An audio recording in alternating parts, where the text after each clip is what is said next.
स्वीकार करें।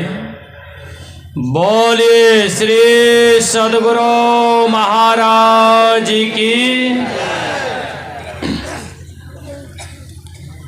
सदा रहूं गुरुदेव शरण में, मैं बालक नादान,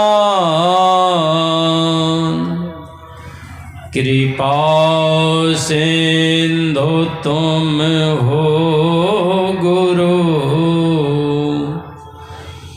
दूर करो अज्ञान। अज्ञान तिमिर से आच्छन्न मानवों को अमृत सुधा पिलाने वाले 20वीं सदी के महान संत परमराध आराध्य देव के युगल पाद पद्मों में कोटि सहन नमन।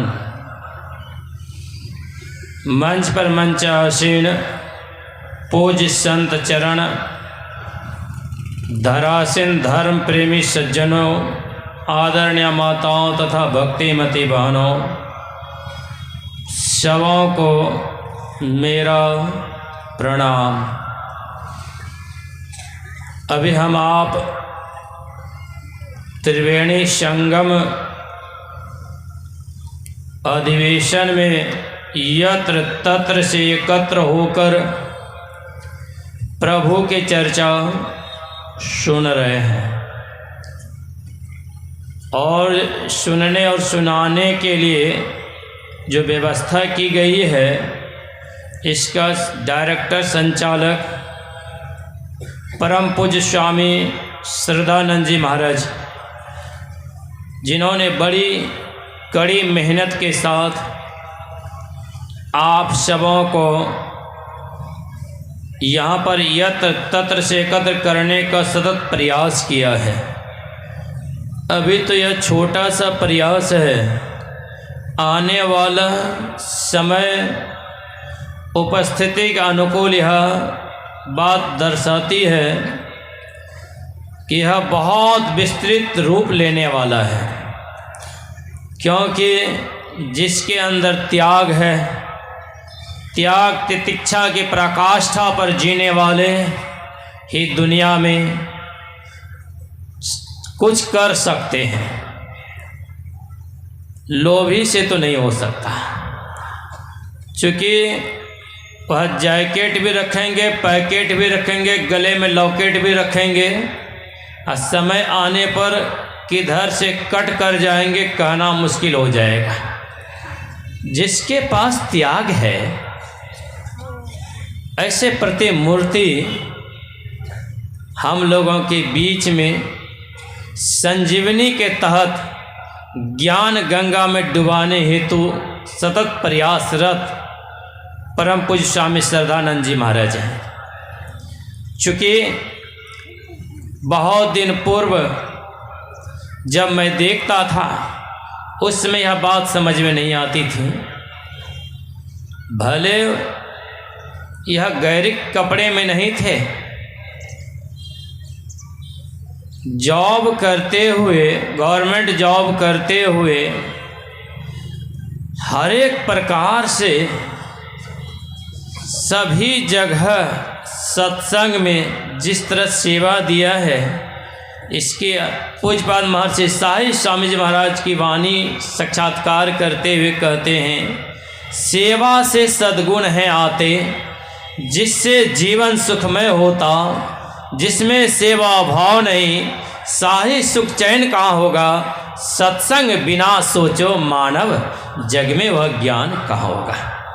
काय मानवो, सत्संग के अलावा आप सोचिए कि अज्ञान कहाँ होगा। अगर सिर्फ बाहर में ज्ञान होता तो भौतिकवादी युग है, भौतिक ज्ञान का परिणाम हम आप देख रहे हैं। सुविधाएं बढ़ती है तो उसके साथ असुविधाएं भी छा जाती हैं। व्यवस्था तो होती है, कभी अव्यवस्था में परिणत हो जाती है। भौतिक का ज्ञान आसमान में उड़ान भर दिया, चांद पर भी जमीन को ढूंढ लिया, इतना तक कि वहाँ पानी को खोज लिया। भौतिक ज्ञान का पहचान तो आसमान के भी सितारों, टिमटिमाते सितारों की भी पहचान करता है, मगर जहाँ भौतिक ज्ञान का अंत होता है वहीं पर संतों का ज्ञान का शुरुआत होता है। आध्यात्मिक क्षेत्र में जाने का, प्रवेश करने का वहीं से रास्ता खुलता है। इसलिए वह अंदर में है। जब तक थर्ड आइज, तीसरी आंखें नहीं खुलेगी, तब तक आप भीतर वाला ज्ञान से बहुत दूर हैं, कोसों दूर हैं। उसी को जानने के लिए हमें और आपको उसी की बात माननी चाहिए जिन्होंने अपने अंदर की आँखों को खोला और दुनिया के बीच में उस ज्ञान को दे दिया। ऐसे थे जिनकी बातें अभी हम आप सुन रहे थे। वह जवाल ऋषि है, उनकी वाणी हम आपने सुना। क्या कहा गया? जो ज्ञान शौच को छोड़े, ज्ञान शौचम परित्यज्य, परित्यज्य अर्थात त्याग कर।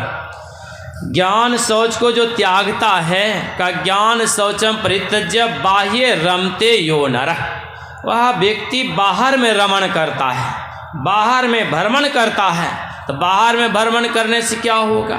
संत कबीर साहब की वाणी में है, उन्होंने कहा आत्म ज्ञान बिना नर भटके, कोई मथुरा कोई काशी, अब मोहि सुनी सुनी आवत क्या हंसी। कहा मुझे सुनकर हंसी आती है। क्यों? क्योंकि आत्मा रूपी ज्ञान, अपना ज्ञान को छोड़कर बाहर में हम भ्रमण करते। का किस तरह से? तो आजकल बच्चों को पोयम, पोइट्री इत्यादि सुनाते हैं, उसमें बहुत तरह की बातें आती है।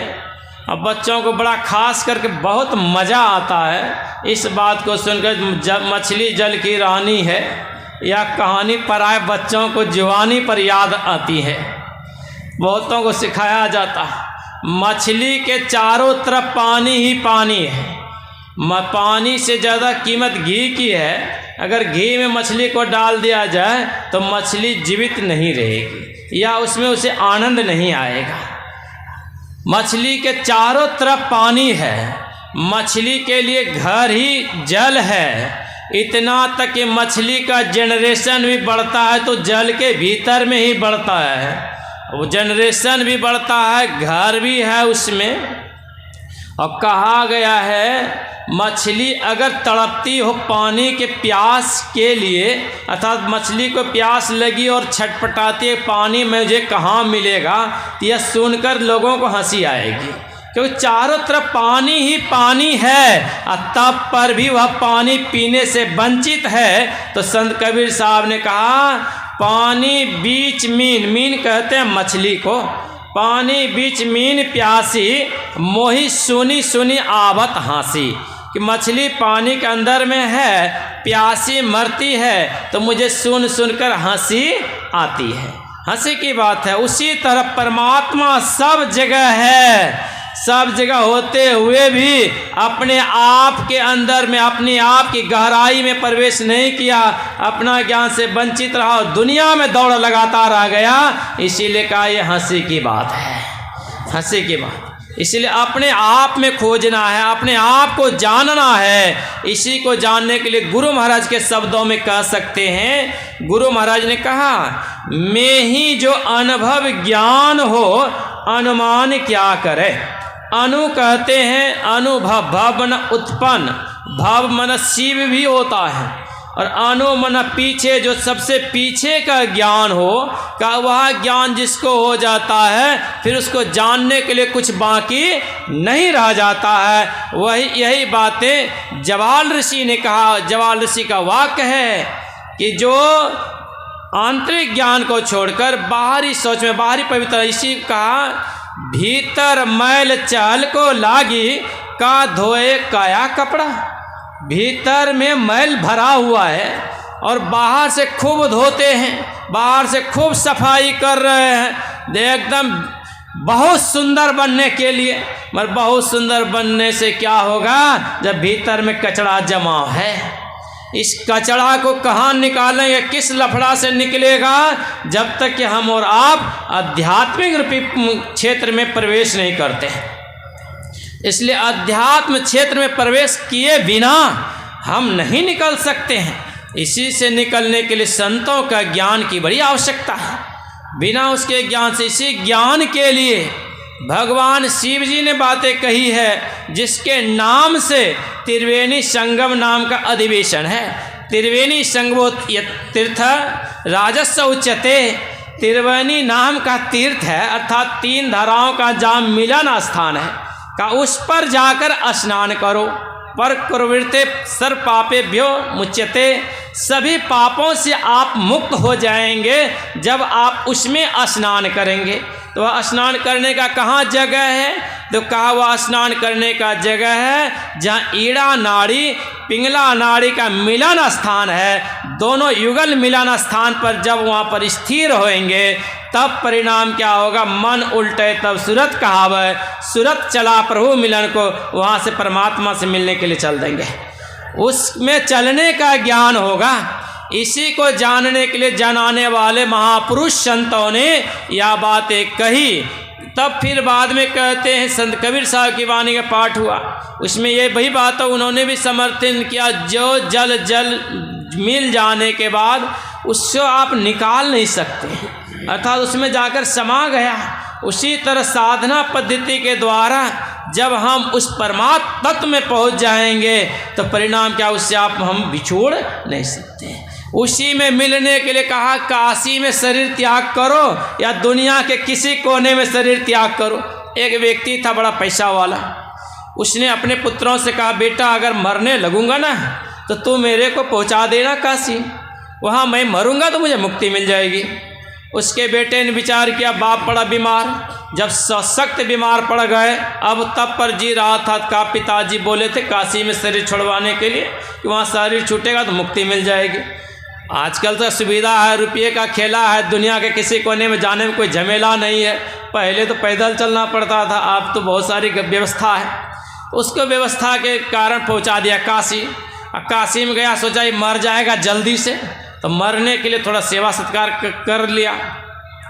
आज मैया रो रही है घर घर में, पिता भी छुप छुप कर रो रहे हैं, चाहे किसी संस्कारों, गलत संस्कारों के कारण ऐसा प्रभाव डाला है कि आज वे सब भी रो रहे हैं कि जिसके लिए मैंने जिसको मेहनत करके पाला हूँ वो पालने वाला ही पाला झाड़ रहा है। या परिणाम क्या होगा, आने वाला भविष्य बतलाता है कि वह आज पल्ला झाड़ रहा, किसी दिन उसका भी पल्ला झड़ने वाला है।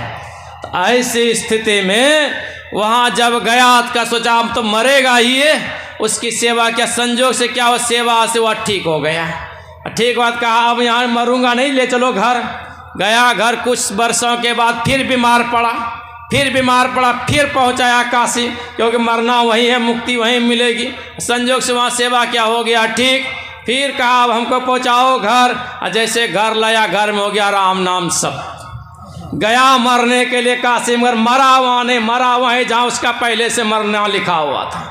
तो वहाँ मरने से क्या, मरिए तो मरी जाइए, छूट पड़े जंजार, ऐसी मरनी को मरे, दिन में 100 बार। ये मरने की कला जो जानता है, तो दुनिया में उन्होंने अपने हौसला बुलंद करते हुए कहा था, वह कहने वाला स्वामी राम तीर्थ, जो दुनिया में सबसे भारत का संदेश सुनाने वाला दूसरा वह व्यक्ति था स्वामी विवेकानंद जी महाराज के बाद।